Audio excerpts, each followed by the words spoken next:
मिर्ज़ा गालिब का जन्म 27 दिसंबर 1796 को आगरा में एक सैनिक पृष्ठभूमि वाले परिवार में हुआ था। उन्होंने अपने पिता और चाचा को बचपन में ही खो दिया था।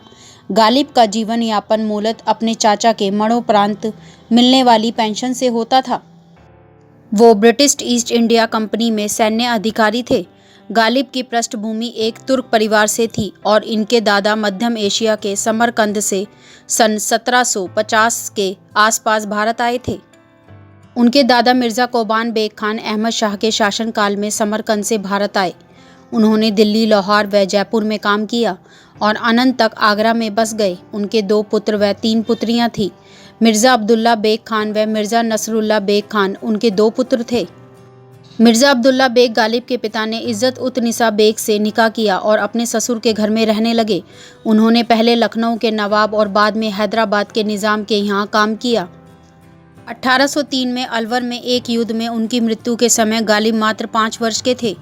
जब गालिब छोटे थे तो एक नव मुस्लिम वर्तित ईरान से दिल्ली आए थे और उनके सात्रीध्याय में रहकर गालिब ने फारसी सीखी। गालिब की प्रारंभिक शिक्षा के बारे में स्पष्ट कुछ कहा नहीं जा सकता, लेकिन गालिब के अनुसार उन्होंने 11 वर्ष की अवस्था से ही उर्दू व फारसी में गद्य तथा पद लिखना आरंभ कर दिया था। उन्होंने अधिकतर फारसी और उर्दू में पारंपरिक भक्ति और सौंदर्य पर रचनाएं लिखी, जो गज़ल में लिखी हुई हैं। उन्होंने फारसी और उर्दू दोनों में पारंपरिक गीत काव्य की रहस्यमय रोमांटिक शैली में सबसे व्यापक रूप से लिखा और यह गज़ल के रूप में जाना जाता है। 13 वर्ष की आयु में उनका विवाह नवाब इलाही बख्शा की बेटी उमराव बेगम से हो गया था। विवाह के बाद वह दिल्ली आ गए थे, जहां उनकी तमाम उम्र बीती। अपनी पेंशन के सिलसिले में उन्हें कोलकाता की लंबी यात्रा भी करनी पड़ी, जिसका जिक्र उनकी गज़लों में जगह जगह पर मिलता है। 1850 में शहंशाह बहादुर शाह जफर द्वितीय ने मिर्ज़ा गालिब को दबीर उल मुल्क और नज़म उद दौला के खिताब से नवाजा। बाद में उन्हें मिर्ज़ा नौशा का खिताब भी मिला। वे शहंशाह के दरबार में एक महत्वपूर्ण दरबारी थे। उन्हें दरबार शाह जफर द्वितीय के ज्येष्ठ पुत्र राजकुमार फ़ख्र उद दीन मिर्ज़ा का शिक्षक भी नियुक्त किया गया था। 1850 में शहंशाह बहादुर शाह जफर द्वितीय ने मिर्ज़ा गालिब को दबीर उल मुल्क और नज़म उद दौला के खिताब से नवाजा।